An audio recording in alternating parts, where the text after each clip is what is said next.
Yeah. Here we are. Yeah. The Phillies really do make me very upset. It's a different upset per sport. It's a different kind of frustration. Sure. The Phillies being bad, and they have been the worst team in the NL statistically for quite some time now. Since the All-Star break, under 500 since June 1st. Which is bad. Mm-hmm. The Phillies being bad make me feel like I'm suffocating. I think it's because there's never. So my guess would be because there's so many games and because there's so much like waiting for something to happen. So it's just like a smothering feeling almost. I understand that for sure. The Eagles being bad. It's just angry, right? I try to. No, the Sixers make me most upset for sure. For sure. Come on. Let's not get. Let's be real here. It's funny. I was actually thinking about this in the car because the first 3 or 4 innings I usually listen to because I'm driving, and I listened to the top of the lineup go down 1, 2, 3 today, and in the first inning, and I was just like, what? How does this, I was actually thinking about this today. How does this frustration compare to the Sixers? Like, what is the Sixers version of every hitter is down 1-2 in the count? Like, what is the Sixers version of swing at every pitch, foul it back? You know, like what is that? Yeah. I mean, like passing up open threes or taking early bad shots in the clock. Sure. Sounds about right. It's tough. Yeah. The difference is the Phillies make me feel like I'm suffocating. Eagles and Sixers are a little bit more similar where it's just like sudden 0 to 100 rage. Rage. Yeah. But I mean, I do feel that with the Phillies as well because they just keep swinging at those pitches way low and out of the zone, don't they? Look, it didn't work last game or the game before that or the game before that or the game before that, but maybe it'll work this time. Or in the playoffs. Yes, right. It is really like there's just no excuse to swing at a bad pitch like that with less than 2 strikes. If you're protecting and you're just being like, if it's close, I'm going to get a bat on it, okay. But when you're swinging at absolute trash with no strikes or 1 strike and you're just giving up the at-bat, it is truly a singular bit of pain. And just to get it out, just to completely, let this, finish this.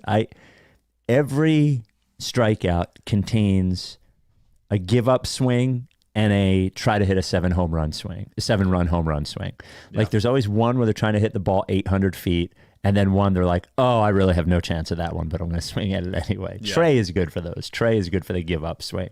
Yeah, leading the league in check swing strikes, I feel like. Yes. Yeah. Check swing strikes where the ball was at no point in the pitch right. anywhere near the zone. The strike zone, yeah. It's just like you are just going up there, closing your eyes, and starting your swing. Mm-hmm. It's maddening, man. I haven't watched every Phillies game like this in years because of my other job, and now I'm watching it, and it was, man, the joy of the first 2 months compared to the dread of the last 2 is really so just, yeah.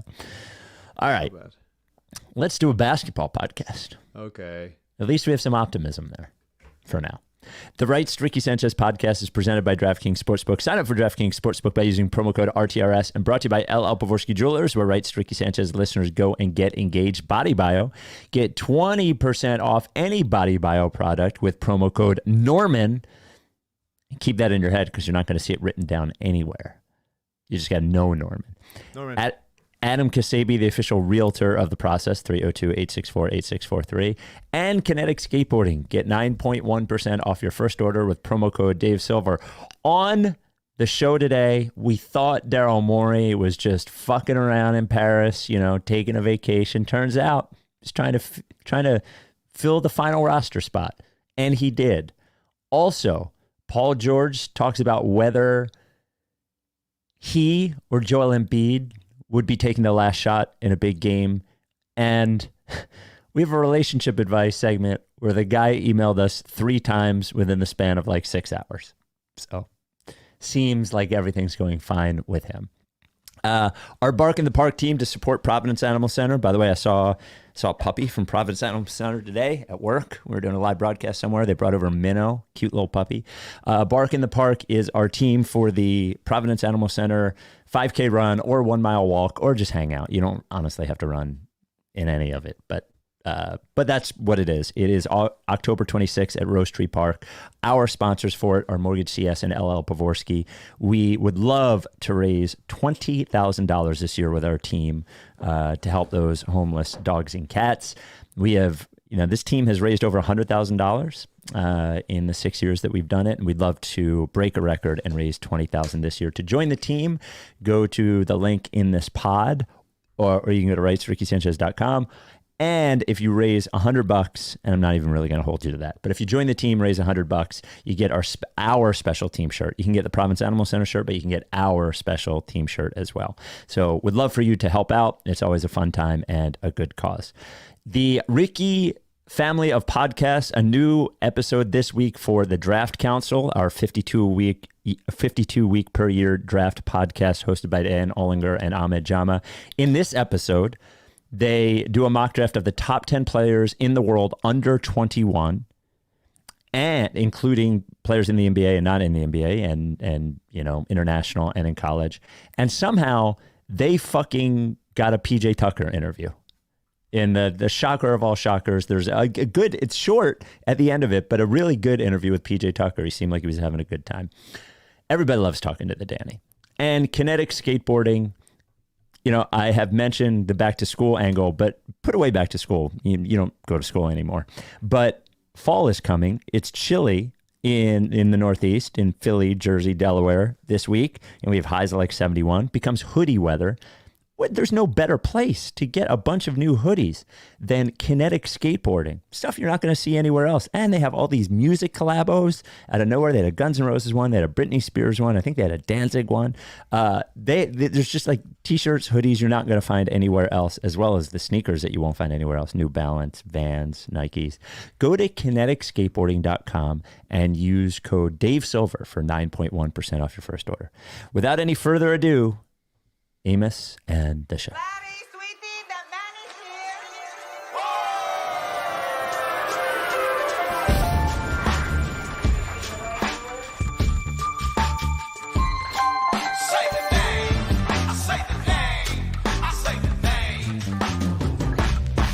We were right, y'all. We were right. Even when it went wrong, we were right. We was right, y'all. We were right. So say the name. Say the name. We were right, y'all. We were right. Even when it went wrong, we were right. We were right, y'all. We were right. So say the name. Say the name. Say the name.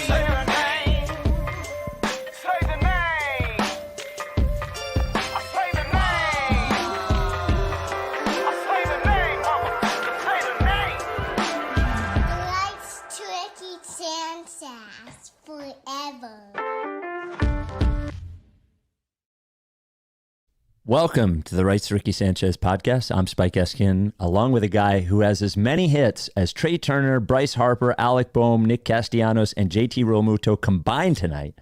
That is one Mike Levin. Yeah.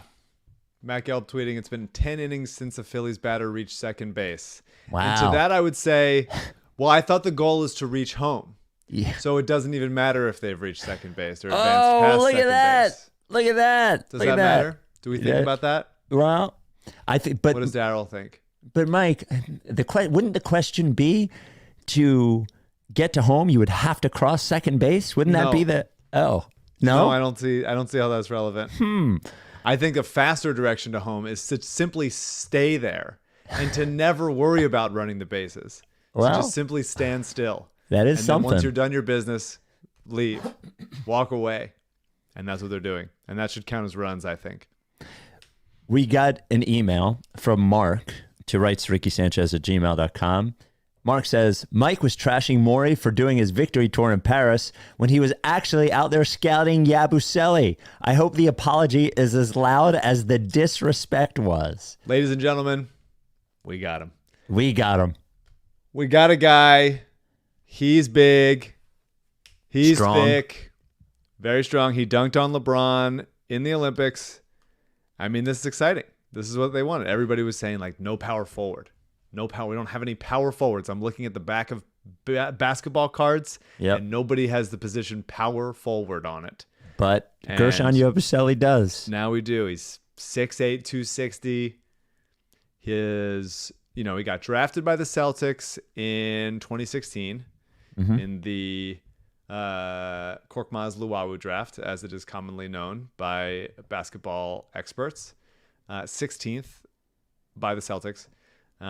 Pretty bad draft class, reasonably seen across the board. There were better guys to be taken there. The Sixers passed up on a few of them, but not a great draft class. So he went to the Celtics for 2 years, didn't play much. Weakness was predictably outside shooting, and then he went back to France. And since he's been in France, on not a ton of volume, about 3 a game, 41.1% from 3 in those 4-ish seasons. And by the way, not a ton of volume, but consistent volume, I would say. Like he's shooting them every year, so 77% from the line. Like, has just turned himself into decent enough.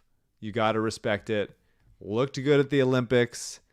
Big physical, a little bit of handle, a little bit of switchability on defense, rebounding, dunking, obviously very important to me and my family.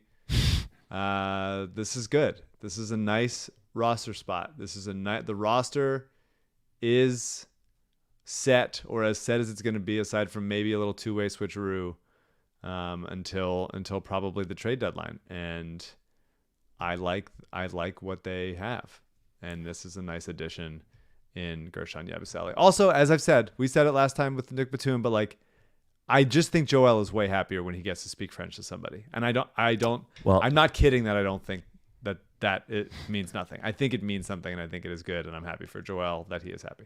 Well, before I get to my points on Yabusele, we actually got a call about that to 833 Lickface.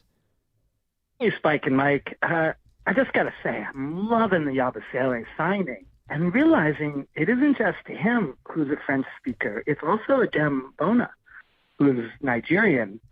I mean, Yabusele grew up in France. His parents are from the Congo, and obviously Embiid's from Cameroon. So cool. What a cool little clique we're forming. What a little international little crew we have. And when I think of those guys joining together, you got the young guy in Bona, you got the guy trying to reestablish himself, and then you got Embiid now ready to lead.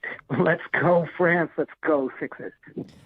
Well, and the other thing is, this allows me to do the French accent several times throughout the season if we need to, I also think it's cool that he had a pretty big buyout, Yabusele, with it was $2.5 million, European I think. club. Sixers can only pay a pretty small amount of that. And Yabusele is just like working it out with the club so that he can come here. He wants to play NBA basketball. He wants to play for the Sixers. Daryl got him on a vet min. He was there scouting. I think I was part of some sort of psyop to make it think that Daryl was just on vacation. Is that what was happening? I think that is what was happening, and I'm proud to play my part in yelling at him to come back and go to work, but it turns out he was working there. You can work remotely now. The things you can do with technology, you can sign someone at the Olympics when you're over there. So I'm pumped. I think it's going to be we're back to a little bit of a quiet tournament for that last couple of rotation spots. I think some combination of Yabusele, KJ Martin, and Ricky Council will be fighting for those extra wing power forward type minutes. Two other things about Yabusele. One obvious and one not so obvious. Like, one, it was funny. I didn't remember him on the Celtics until I saw a picture of him on the Celtics. And what struck me is, wow, he was fat back then and he is not anymore. And he does look like he's worked on his body quite a bit over the last several years out of being in the NBA. Like, seems stronger, now. So that's the first thing. And then the second thing is, if the last guy on the roster was just competing hard, like being a major rotation piece in the gold medal game of the Olympics, and that guy dunked on LeBron in that game, and that is your final roster spot, that is a good signing. Even if Guerschon Yabusele isn't that good or whatever, this is a good chance to take. The question was, after everyone saw him playing in the gold medal game, is like, who's going to sign him? This guy should be in the NBA again. And it was just us for no money whatsoever for a minimum contract. I don't know. I don't know if he's going to be any good, but this is just a great flyer to take for a guy who, by the way, obviously wants to fucking prove something, and wants to prove it to the Boston fucking Celtics in some way. So give it to me. Give me Guerschon Yabusele. Yeah, I mean, he's, when he played in the NBA, he was 22, 23, and now he's 28. And he is theoretically in, this is the prime of his career. This is when he's the combination of still athletic enough to do what he has to do and thinks the game and has a better sense of spacing and what he does best on the court and how to help a team win. And he was committed. I don't think that he's the last guy. He's certainly the last player that the Sixers will sign before the season, but I don't consider him the last roster spot. I think that he will be much more in the mix for immediate minutes than Bona or McCain and potentially Ricky and KJ. I think. Sure. Really I don't mean the last guy on the bench. I meant with your last spot at this point in the offseason, the third week of August. Yeah. I think that there is a real chance that he's like their go-to big wing defense off the bench. Sure. Like he is very capable at a lot of things, and sort of like Caleb Martin is capable of a lot of things. There's not one hang your hat thing that either of those guys do outside of versatility and effort and athleticism, which matters for a team, for an organization that has had so many guys that were just outmatched physically. They're obviously still a little small overall. Rebounding is still going to be the major issue with this team. But as far as big athletic wing bodies with legitimate plus NBA athleticism, Oubre, PG, Caleb Martin, KJ Martin, Ricky Council, Guerschon Yabusele, that's a nice list of wings that the Sixers just have not had for the entirety of this podcast. We've been begging for guys who can jump. That is so important to basketball. You don't hear about it enough, but jumping high, preferably jumping high, dunking occasionally if that's something that they're into. And it's just nice to finally have the Sixers front office have assembled a large quantity of those kinds of guys. My concern, because we've had a list of this before. Can we hold on to your concern just for 1 second? One concern after the break, before we talk about LL Pavorsky Jewelers. Oh, who else? Where Rights to Ricky Sanchez listeners go and get engaged. 412. What's it called? Engagement rings sold by LL Pavorsky Jewelers to Rights to Ricky Sanchez listeners. We actually got an email of somebody who tried to do the math on LL's profit on those rings. I'm not going to read that email, but I will play this voicemail to 833 Lickface. Mike, CJ, how we doing? I got two quick things here, one non-basketball, one basketball. Listen to last episode, and the caller was calling about LL Pavorsky. So I am number 412. And, kind of like what he was saying, I'm in my young 30s, don't know much about buying engagement rings. However, when I went to LL, he gave me no reason to look any further. The guy is so professional. He's so cool. He's so prepared. And he just made it a very, very easy process. So I give him props. I don't know how long I was there, maybe an hour and a half, but you could use this as the LL ad. He is as advertised, if not better. He just has that vibe to him, just utmost professional. So I don't know. That's all I could say. Basketball thing, going back to the Olympics real quick, really random thought. When we were watching, U.S. play Serbia, did anybody else get unnecessarily excited every time Filip Petrusev got the ball? I was just cheering for the guy. I have no reason to. He never played really for the Sixers. for anything of significance, but just a thought. I had just weird excitement for him. I'm guessing that's what the Ricky does to us, huh? But have a good one, guys. TTP. We will get to the Philip Petrusev thing in a second, but I that was rooting against him. yeah. LL Pavorsky Jewelers. What else could you need an appointment to get an engagement ring from LL because he wants to be able to do with you like you did with number 412 there, and that is talk to you for an hour and a half when it could have been 15 minutes. I'm just kidding. It's like it's a big purchase. You want to get it right. You want the attention on you, and that's what LL does. You got to make the appointment, though. 215-627-2252. Lee at llpavorsky.com. Tweeted him at llpavorsky. As I mentioned, he is a sponsor of our Bark in the Park Run team and always a sponsor of our charities, Providence Animal Center and Mama T's Community Fridge, LL Pavorsky Jewelers. I realized, I was like, oh, I'll just look this up. And then I realized I wasn't prepared for the pronunciation, but I started to type cabana sale in French. So just however you pronounce cabana sale in French. Well, I'm not there yet. We'll get it back. I took a couple of years of French. I could probably figure it out. Hold on. Let me look.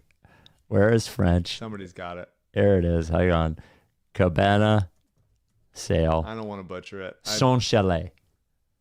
Interesting. Son chalet. What were you going to say? One more thing about Yabusele? Well, he was a Celtic, He and was. the Al Horford curse is real. Mm-hmm. And I just sort of wanted to note it.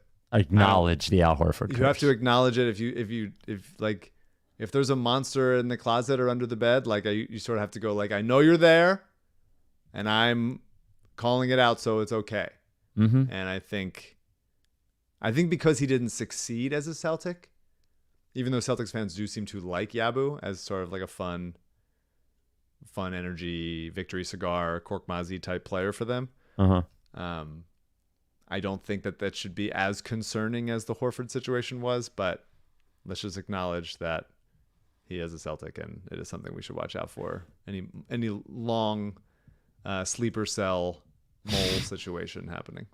Well, here's one other thing we should acknowledge. Hello, Ricky, or shall I say, the Ricky. I'm the wife of a Sixers fan, and he has been very sad that he can no longer sing Traveling Queen all day and all night. But now that you guys just signed the Dancing Bear, I think we should start singing, He is the Dancing Bear. Yes. I haven't come up with the rest, but I'll come back when I do. Okay, bye. We don't need the rest. For Traveling Queen. That's the wrong one. I don't have it on there anymore. Oh, for Traveling Queen, we just had the buttons. Yeah, we just had the Traveling Queen thing. I could get Mutlu to sing his nickname is the Dancing Bear. I could just get him to sing Dancing Bear. We could do that. Yeah, that'd be nice. I do love ABBA. I don't think Dancing Queen is even close to one of their best songs. Yeah, but it's still Dancing Queen. Acknowledge it as good for this particular circumstance. Yeah, I'm not. Why am I not surprised that you won't? It's like something that I would say that There's so many good ABBA songs, and just like Dancing Queen has been played so much, and it's just like it's just not that good of a song. Well, it's especially a good song compared to how many other good songs that they have. Okay, Great I was gonna songs. say it's Iconic not a good song. No, that's fair, and that's fair. Yeah. I don't want to come off sounding like that, but it's just there's so many great ones. ABBA's great. ABBA's great. So we, I'm not. Are you listening to Podcast P? I'm not listening to it. I'm just looking at clips on the internet. No, So I feel like something we should make CJ do. Maybe he does like a book report. I would love for him to start listening to podcasts. It might be I'm not a speed podcast listener. I'm actually against it. But maybe it's like a 2x thing I got to do every week just to hear. But I rely on everybody in the internet to find anything good. So thanks to Sean Bernard, I don't know if Podcast P clipped this, but Chet Holmgren was on there, and Chet Holmgren in his drawl was saying that he was going to try to fuck up the Sixers chemistry by asking Paul George this question. So it's about a 45-second clip of Paul George and his guys and Chet Holmgren. Let me try and fuck up y'all chemistry. Y'all need a bucket end of the game. Who's shooting the game winning shot? You or Joe? Damn. That's funny. That's a Nick Nurse question. I'm gonna deflect that to Nick Nurse. Okay, that's a PR answer. That's hilarious. That's whoever Nick Nurse draw it up for. We gonna get the best shot. Okay.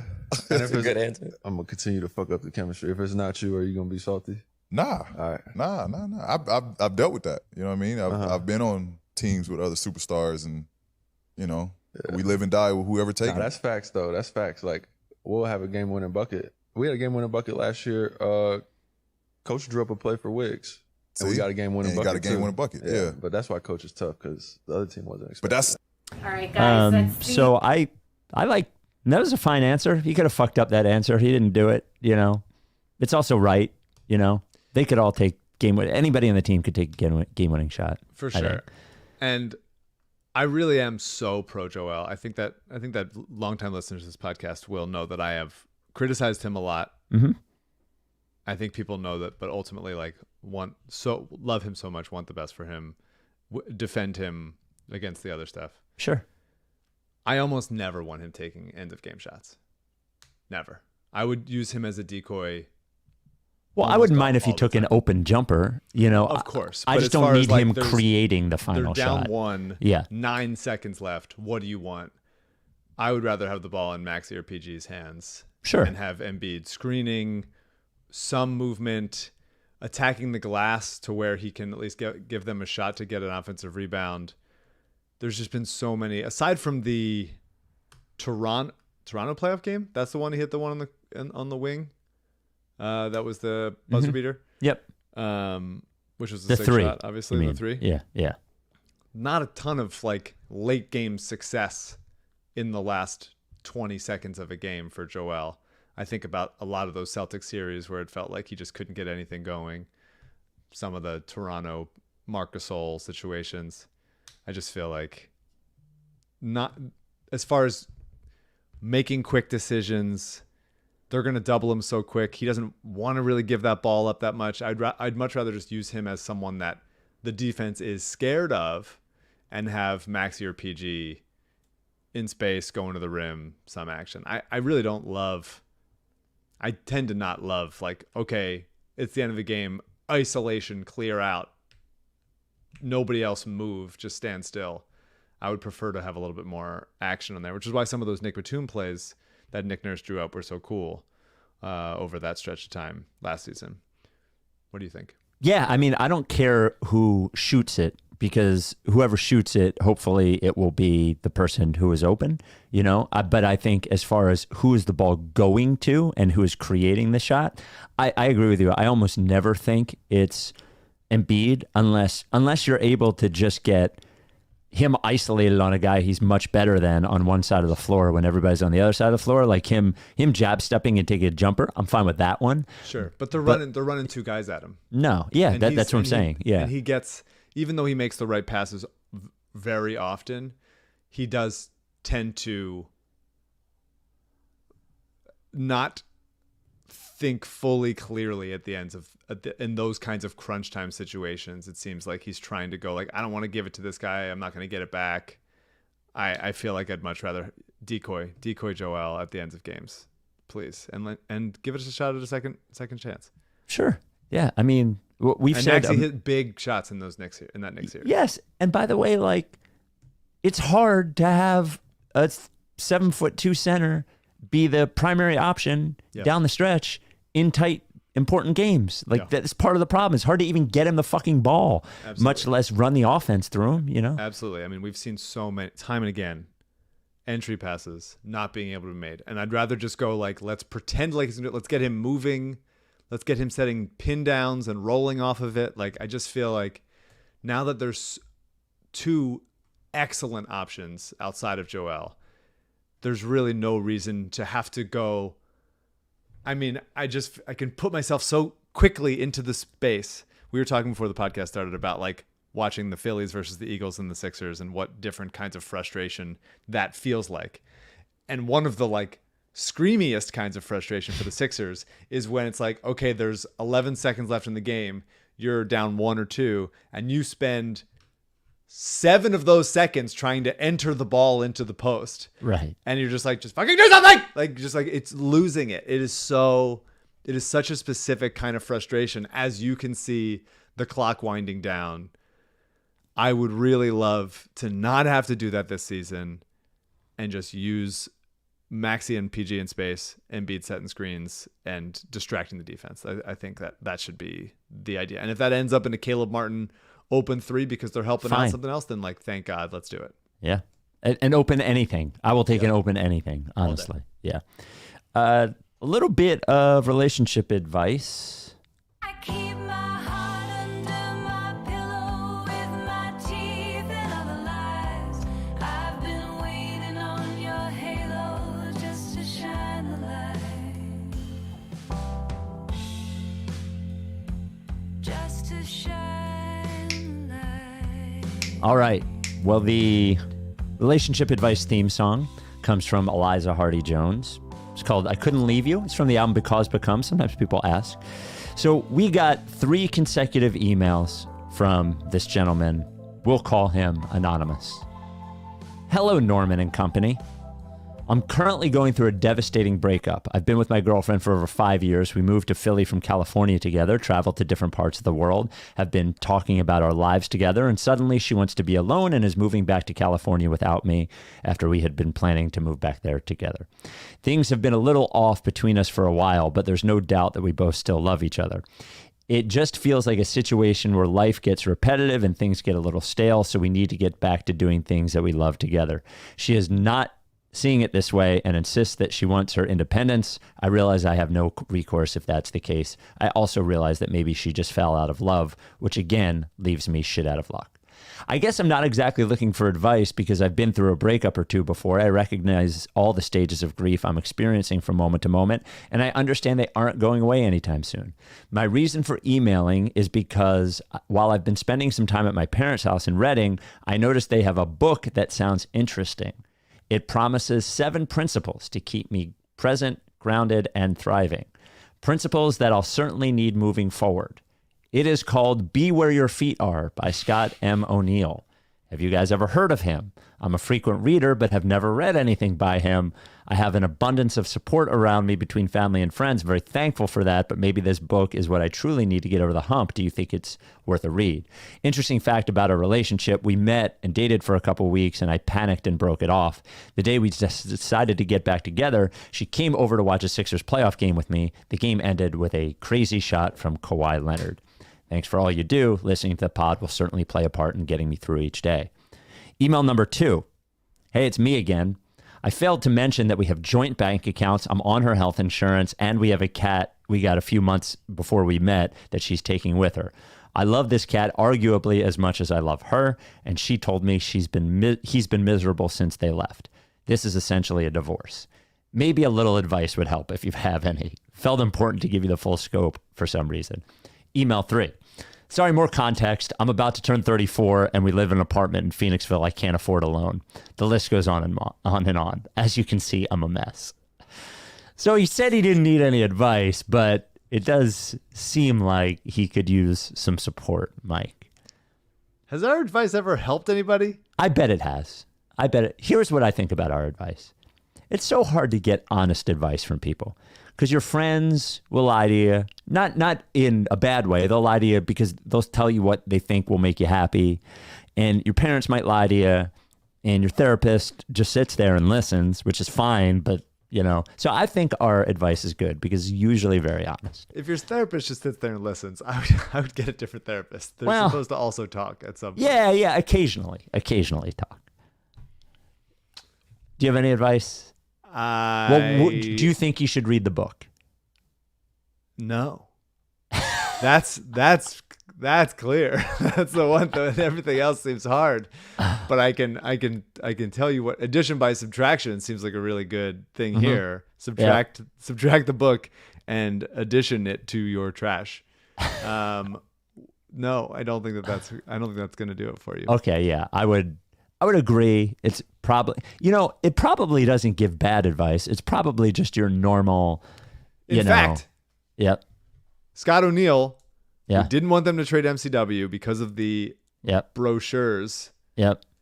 The season ticket brochures. Of which I received, which was very funny at the time. I was You like, still oh, have this it? is funny. Yeah.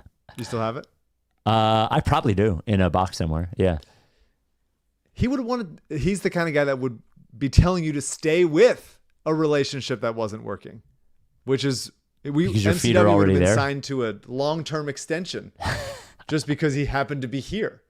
In fact, Scott O'Neill's the worst guy to give relationship advice to. I don't think so. I don't think I'd read the book. This all seems hard, and I'm sorry that this is happening. Yeah. And it's always hard to hear one person's perspective in a breakup to know, like, this person doesn't know what's going on. He's Yeah. maybe she's this, maybe she's that. So I don't know, man. I'm so sorry. That seems very hard. Well, look, the first thing is I am glad that even through your writing, you were like, you know, we agreed to this, this, and this, but maybe she actually just doesn't love me anymore. So like, I'm glad that you're facing the reality that she tried to like give you the sort of not easy, but like the kind, I just want my independence. And you're like, well, maybe she actually just doesn't want to be in a relationship with me anymore, which is totally possible. And it might not be your fault or her fault at all. These things happen. As far as the apartment, you're going to have to get a different apartment. And or a roommate. You could definitely have a roommate if it's 2-bedroom. So you And could have probably a your own roommate. cat. What's that? And probably your own cat. Yes. And look, as the cat, here's the good news. The cat did not pass away. And I'm a petsman. You know that. I really like pets. Just get another cat. Go over to your local animal rescue, walk through the cat room. There'll be one that will snuggle up against you and you will feel better about it. And the other good thing is having a pet is good when you get broken up with, because then you can talk to the pet, you know, and your pet is not going to tell you that it needs independence or whatever, or fall in love with you. So that's good. The health insurance, joint bank accounts, apartment thing, I'm just one thing at a time. Just yeah, they chip suck. away at it. It's just just make a list and check it twice, or make a list, cross those things off. You'll feel Yes. good as you cross them off. Santa it. Yeah. I think in the times like these, you want to be listening to Santa. Yeah. I actually feel very bad because I'm glad that I don't have to go through breakups anymore, because I've been with the same woman for 15 years and I hated breakups. They were horrible, but it'll get better. You'll be fine. Who likes breakups? Yeah, I'm just saying, but I know I particularly fucking hated them, you know, like I took them very badly. So You saying you hate breakups is like you being annoyed when I'm like, who's going to be better than them? And I'm like, I don't know. I don't know who it is. All right. The Rights to Ricky Sanchez podcast is brought to you by Body Bio. Yeah. We love Body Bio. In fact, it's funny. I usually bring a glass of water up. I didn't bring a glass of water. Maybe I'll just drink Elite. Shoot it. Straight mainline the Elite. They want to make you healthier. They're a supplement company. By knowing what keeps you healthy, that's your gut, your brain, your cells, that sort of stuff. They have great products. I swear by Elite. Got rid of a cramping problem I have. Mike swears by sodium butyrate. Helps him with gut issues. And now they have Fish Oil Plus. And they gave me all this fancy stuff. I read it all the time about Fish Oil Plus. And you've heard about fish oil supplements all over the place. This one's better. It's like, I'm not going to tell you the fancy stuff. Here's why it's better. It's better, one, because of all this fish oil popularity, the quality of the farmed fish practices, the farmed fish practices have gotten worse, which means the quality of the fish has gotten worse, which means that the fish oil has gotten worse. Also, that stuff sits on the counters all the time. It can go bad. So here's what's going to happen. You're going to get Fish Oil Plus, and it's going to be a higher quality fish oil, which is going to allow your body to absorb the good parts of the fish oil better than the other stuff. That's really what the biggest difference that I've seen in the Body Bio products versus the other products is. You look at all of them and you're like, 1,000 milligrams of this, it's all the same. But the Body Bio stuff is formulated in a way that your body will absorb more of it. And that is good for you. They have very, very high quality standards with every batch of everything they do. If it does not meet their quality standards, they will not ship it out, even if they have to take the product off the website for a time. We've seen that happen. If you are taking a fish oil supplement, if someone you know is taking a fish oil supplement, do me a favor, just move to Body Bio's Fish Oil Plus. Go to bodybio.com, use code Norman for 20% off. Again, that's bodybio.com, code Norman for 20% off. And remember, you are not going to see that promo code anywhere. You just have to remember it. Bodybio.com, that is promo code Norman. I thought this was a good question. And there are many, many, many good answers, but also this person wants to guess the TV comedy that you don't like. So 833 Lickface. Hey, this is Jack from New Jersey. Basketball question. Every year, the Sixers has a guy where he's playing like 25, 30 minutes a game upwards. And, you know, he's too important for the team to not be playing that many minutes. But ideally, oh my God, we would love if he was playing 15, 20, 10 minutes a game and not as many minutes as if he's playing. The examples are like Seth Curry, Danny Green as he was getting later on in his career, PJ Tucker to an extent. I think last year Marcus Morris was that guy, or at least to my taste. I'm Mike Held on the Marcus Morris thing, so I'm glad he's not on the team. So I want to know what you guys think who this year's version is. Non-basketball related comment. I think Mike doesn't like Arrested Development, and I think it's not because of career. I think the career thing is a facade. I think it's a bait and switch. I think he doesn't like Arrested Development because that show is like genuinely beloved by all people who watch it. And I think he watched it and was like, you know what, I don't really like this. And I think the career thing is just BS. I think he's just embarrassed. There you go. I don't think that's what bait and switch means. And remember, Mike is not allowed to comment on whether he likes or doesn't like the show. Here it comes. I mean, I really should stop saying that it's not, because you gotta stop saying it. Well, I didn't say it. That's why I didn't say it. That's why I didn't say it. Okay, all right. That's why I didn't say it. I'm trying to protect you. I appreciate that. Okay. I think last year was like Nick Batum and Kyle Lowry were examples of players that played too much. Absolutely. But also were very necessary. I think Lowry could also be that this year. I have a very obvious. There are certainly players that can do it, but I definitely think it's Eric Gordon. Well, that's a very you answer, and I can see it. I can also see him falling out of the rotation. You know what mine answer is? Let me tell you, if Eric Gordon falls out of the rotation, it's only if he's like incredibly old. I would be shocked. I'm not saying I think it's going to happen. Okay. I wouldn't be shocked because he is like quite old at this point. Yeah. And like very stocky. You don't get less stocky as you get older. Yeah. The stockiness just continues. Mine is Embiid. I want Embiid playing like 31. I would love 31 that. minutes a game. I would love that. Andre Drummond is a great backup. He's It's maybe not the what best he was backup center in the asking, league. but it is a good answer. But we need him to play less. He would be great at 31 minutes. He would be a more effective, efficient player at 31 minutes. Paul George in the Chet Holmgren clip can take as many shots at the ends of other quarters as he wants. Everybody gets to eat. Everybody happy. 31 minutes for Joel Embiid. 31. Everybody gets to eat. Everybody happy. Good T-shirt, by the way. Yes, yeah. That is me for less minutes. That's also me for a 6-man rotation in baseball. Everybody gets to eat. Everybody happy. It's not enough good pitchers. There's barely good enough pitchers for the fucking. Every team has 2 good pitchers. How are they doing it? Phil's got plenty of pitchers. Really? Let him every sixth day. Is he Tyler Phillips again? Guys, yeah, he got a couple. Then you churn through. Okay. Find some other guys. All right. You see what Robinson Pena's got. You see what Colby Allard's got. You keep rotating him through. Kobe Allard doesn't have much, man. I mean, he wasn't that bad. Who is the kid that got? He had some moxie. Yeah, who is the kid that got fucking had a good? What's Mercado that? had one. Michael Mercado. Mercado in the second game they were hitting balls 700 feet off them. That's right. He's a reliever now. Wait, where is it? Hold on.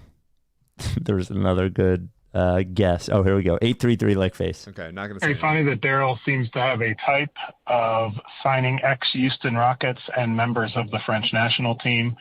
Also, Mike, it's obvious that the show is I Love Lucy, and you fear the Desi Arnaz and Lucy mafia. And listen, man, I understand. They're very powerful people. They're very good at getting things into syndication. You don't want to mess with them. There you go. Are you? Well, you can't comment on it. Yeah, the people in power are still quite old, so you can't rule it out. We did get some response. We were talking about the. By the way, we have a date for Fly the Process. Joe at Fans of Philly is working on it, so we have decided. Thank you for all the feedback. We got a bunch of good Official? feedback. When it gets locked down, Can because you say if it's weekday or weekend? I'm not. I can't. I'm not. I don't want to say anything because I don't want to give anybody any hints. Big secrets. Yeah, but I can tell you. Obviously, it was one of the ones we talked about off in email when I presented two different options. Okay, so it's one of those two. Yes. All right. Yeah, but remember, teams have not wanted to sell us tickets before that whole bullshit. True, that's right. Yeah. Fun wrinkle. Yeah, Timberwolves, Mavericks. So we were talking about Tobias Harris's his return to Detroit, or to return to Philadelphia with Detroit, and his tribute video. We did get a couple of reactions to that. Where is the first one? Here's the first one. 833 Lickface. What's up, guys? It's Chris from Bethlehem here. On the last pod, you guys were talking about Tobias's return to Philly, and Spike said it's tough for the Sixers because they have to make a video for him, but people are going to boo. My question is, do we need a video for him? Yes, he was here for a long time, 5 years. That's pretty decent length to stay with one team. But you also acknowledge, Spike, that there were no signature Tobias moments, and we didn't really achieve much while he was here. So do we really need a video for him? This is kind of an overarching take I have about NBA basketball. Like, we don't need to have a video for everybody when they come back to a former team. But if there's one player that definitely doesn't need a video, it's Tobias, in my opinion. Well, unfortunately, they're going to do a video for Tobias. They do a video for everybody. They can't just not do a video for Tobias. I'm sorry. But they could do like they could reject the culture of video. Yeah, that's say definitely we're no what longer they're doing do. video. Yeah, I mean, they're very counterculture trailblazers. Yeah, it's up. I do think there are things that teams, which is what we're talking, but like companies, whatever, do that you're like, you just don't have to do this. Mm-hmm. You don't have to do it. You don't have to do it. But we talk in my writers room. We talk a lot about the I think we call it. It was like I think it actually wasn't this company, but we call it Uber Bottoms when it was like Uber for like Pride. I think it was. I'm trying to remember what it was. We call it Uber Bottoms, where it was like you don't have to tweet about it. Like it's not. Oh, you're yes. not like doing a promo based on this thing, and you're like, I don't know. Do you want it? It just seems like more of a stay away, I guess. If you're gonna try to make something funny when you're like, I don't know. But you don't have to, and I don't think you have to. With that, I don't think you have to. I mean, I say this all the time on the podcast, but like, why is there so much music during the game? Oh, games. Well, active music during game. Who wants this? And it just seems like people are justifying like the fact that they have to do something because they have jobs, but sometimes it's about what you don't play as an in arena or in stadium DJ. I hate it. I really hate it. I really think that there should be way less in-game and also during commercial break music in sporting events. It's okay to not be so just sensory overload all the time. Like, who's asking for that? I really don't know. Well, I don't know, Spike. Here's the good news: is that there is a solution to 833 It's Lickface. Spike, Mike, and CJ. It's Mike from Redline, Pennsylvania. I think I have the answer to the Tobias predicament with the video. B-Ball Paul will be coming back at the same time, so just lead the video with B-Ball Paul and sneak Tobias in there and then just mention Tobias and B-Ball at the end. So I think with the way to do it. B-Ball Paul was pretty much loved. Tobias was pretty well reviled. I think that, again, lead with B-Ball and you hook the audience. But, hey, enjoy the show. Have a great day. Bye. I don't think it's a bad idea. I don't think you necessarily need a video. Couldn't you just put up a graphic where it's Tobias and B-Ball together and you just say thank you both? Well, can I give the bad news? Sure. The bad news is that sometimes over the last 11 years, how we feel about a player is different than how like the Gen Pop feels about a player. We loved Paul Reed. The Gen Pop did not love Paul Reed like we love Paul Reed. So like everybody loved Dario, so you could try to hide the Jared Bayless thing, or even Cove to a certain extent. Everybody doesn't love Paul Reed. So it's not like you're going to put it's a good idea, but you put the Paul Reed I feel like you're talking about doing it at the lottery party, in which case that would work. But at a Sixers game, like you're going to get at best with Paul Reed a smattering of cheers. And, so what about this? Yeah. I think that Paul Reed, I understand that our non-podcast friends are mixed about B-Ball Paul. But by the time that... They don't hate him, I don't think. But by the time that Detroit comes around to Philly, Andre Drummond will have been here a while. The sort of bad feelings of the Knicks series will have been gone.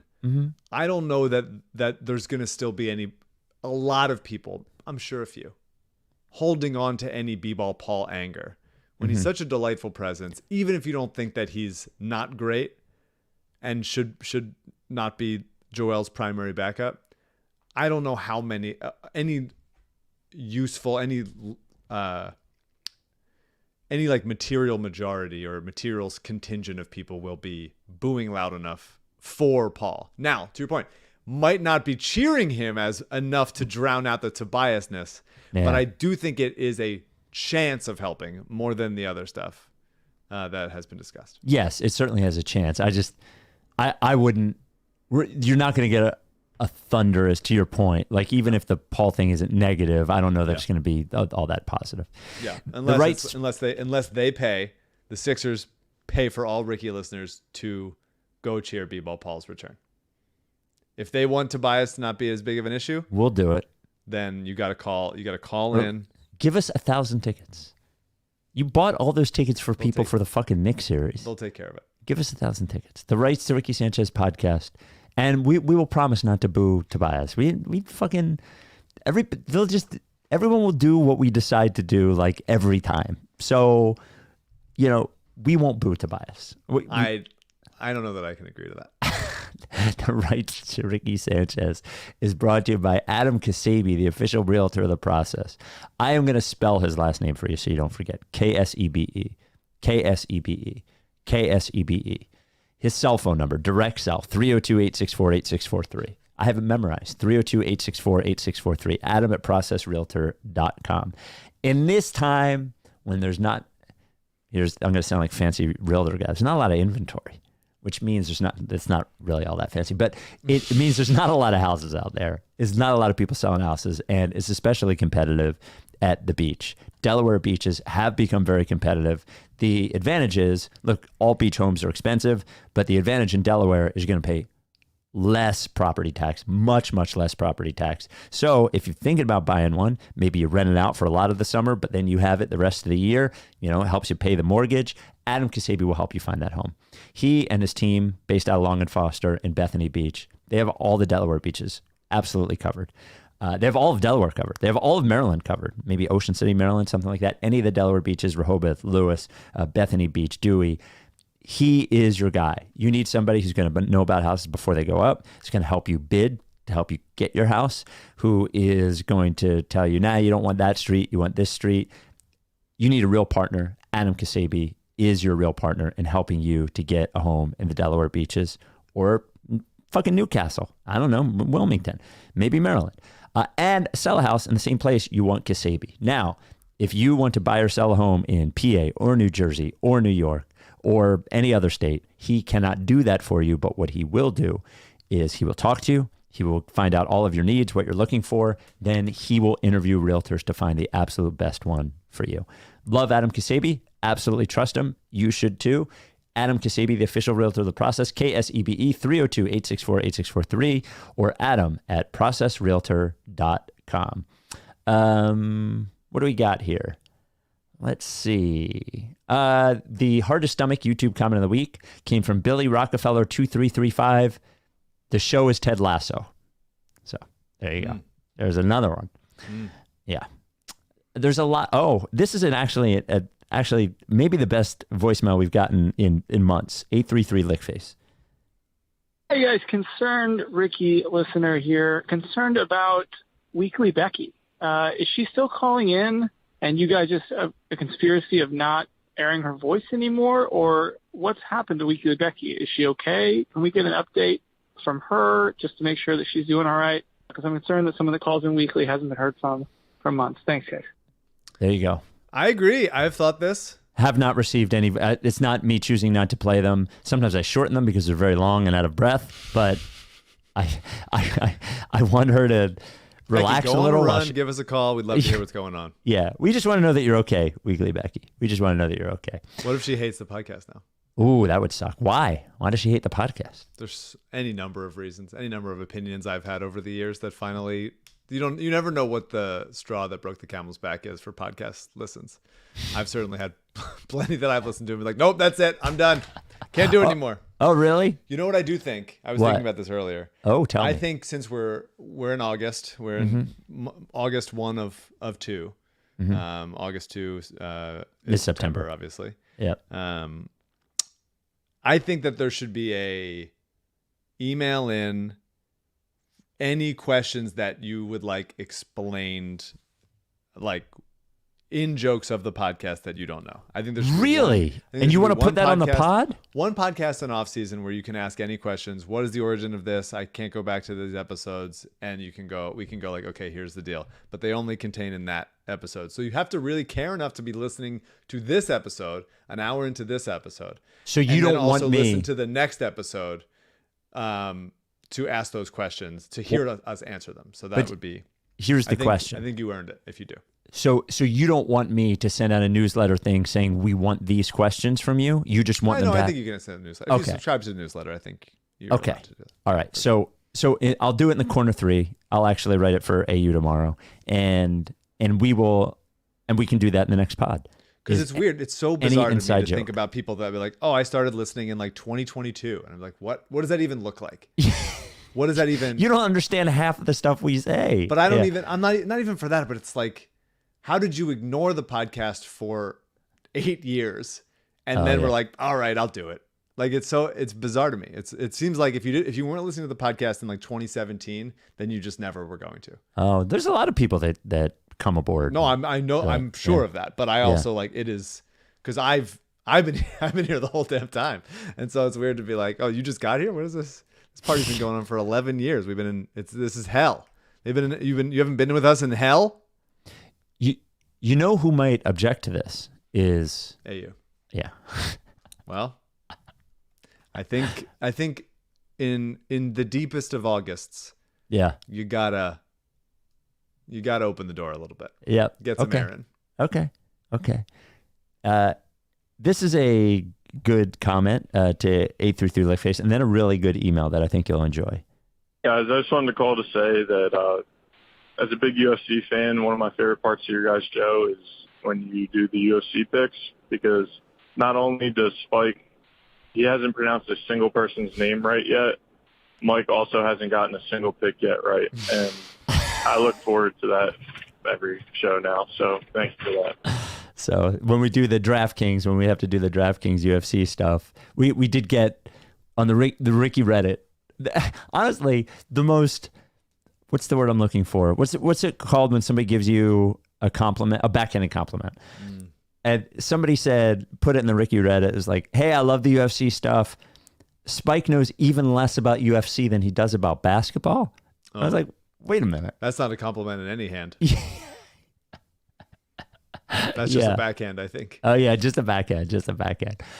We'll do it next time DraftKings tells us to.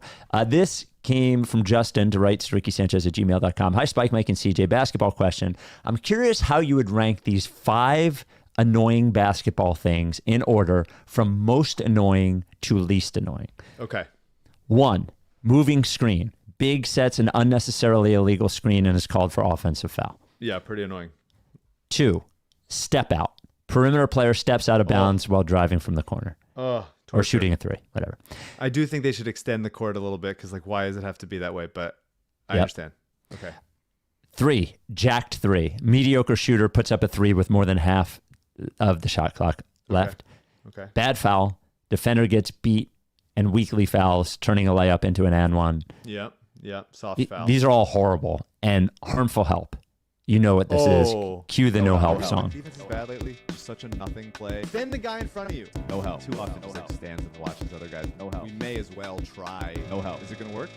I don't think it's going to work. It didn't work. It's a good list. I think that. So to recap, just I don't know if you want to make sure you don't. Is moving screen, step out, jacked 3, bad foul, harmful help. Okay. I will say jacked 3 is the least bad. Okay. Of that list. So let's say the least annoying. Let's call that 5. Yes. Annoying. Step out is really annoying, but it is a little bit. I do blame the court, and I do think that they should extend it a little bit to have some room there. So I partially don't blame the player as much. So let's call that 4, although it is very annoying. Moving screen, I hate. Weak foul when you're already beat and 1, I hate. And the no help really is almost becoming my number 1 brand. Mm-hmm. So I will say 4 is step out. 3 is moving screen because at least you're trying to do something, even though it is annoying. And I'll say 2 is harmful foul. For purposeless harmful foul when you're already beat and you just give them an extra point and being soft about it. And 1, because that's a team-wide concern is harmful help because the coach wants it. Yeah. The coach wants it. The player can't help it. And when too many times when you give up wide open 3, coaches must be thinking to themselves, great. They did the job. And sometimes the other team hits shots. But I think that giving up, if your offense is predicated upon getting open shots, then your defense here we go should be predicated on preventing them. Yeah. So that's my thinking generally at large. So here's how I would rank it. I would rank the most annoying as the bad foul. This is for me.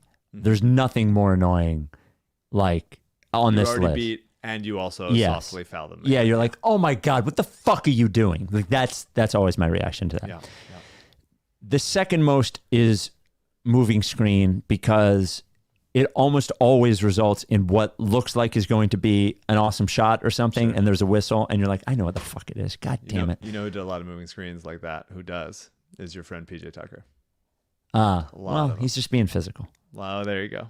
Yeah. Maybe you have to move it down in the rankings a little bit. Somebody's got to do it. By the way, if you listen to that interview on Draft Council, he clearly fucking loves Philadelphia. Yeah, like, it he seemed said like he considers it that's home. What the person was talking about. Yes. About that it was Daryl was talking about it, that he was always around Philadelphia. He lives there. Yeah, he was hinting at PJ Tucker as the player who is still here, and I was hinting at PJ Tucker as the player he should go get. And a lot of hinting. A lot of hinting. Would love to have him back. Okay, so if number one. If we hint about you enough on a podcast with an important person, you will go on one of our sister podcasts. Yeah, yes. You'll just gravitate there. You'll just show up. Yes. Okay, so number 1, bad foul. Number 2, moving screen. For me, third most annoying would be the step out. It's less annoying and more just crushing. Yeah, it is crushing. It's just like a waste of a possession, you know, you don't even get a turn. It's not even like a real turnover where you tried to do something and it didn't work. Your foot was an inch too long. So that is the third most annoying. For me, fourth most annoying is jacked 3. And like, you're the help guy, not me. You just love giving up open shots. You're like, that's totally fine. I love it. One pass away from a wide open 3. Yeah. That's just basketball. Yeah. We just have to keep defending like it's 1997 and nobody knows how to shoot threes and it's fine. It's just Tyrone Hill back there. He's fine. He's not a concern. Ridiculous. And then we'll leave with this. We got this to 833 Lickface. So this is Chris again. I guess I didn't specify. I did say I moved to Tampa. I bought a Brady Buccaneers jersey. That was like right after they got him when quarantine was going down. I did wear it when he went on the run. I thought it was going to be more of a Michael Jordan Wizards jersey type situation, but it is a Brady Buccaneers jersey. I'll still leave that one up to you. Did I get rid of it? I'm downsizing anyways. Thanks. No basketball questions. Yeah, moving to Tampa doesn't make it any. I'm just give it to a Bucks fan who seems nice. Give it to a yes, kid. yeah. It's like giving There's a no foul need ball to to a have kid. it. Like it's not yours. You made a mistake. You caught Yeah. it. It's You not got a to Jordan say, Wizards "Here's yours." jersey. Just give it to somebody. Yeah, it's not a Jordan Wizards jersey. It's not. Yeah, he won a Super Bowl there in Tampa. So, all right. And Jordan was retired for several years between. So, yeah. So, yes. Well, the reminder: if there's anything from the podcast you don't understand and would like us to answer the question, send in an email to rightstoRickySanchez.com, rightstoRickySanchez@gmail.com, or send a voicemail to 833-LickFace, and we will answer it in the next pod. That's all we got. I have a basketball story. If I could do it now, or should I do it on the next? Should I save it for the next one? I think it's a good tease. Okay. So we can go watch Esteves put two guys on. Let's do it. All right. We'll talk to you next time. Are you done with TTP? Yeah, Lick Face.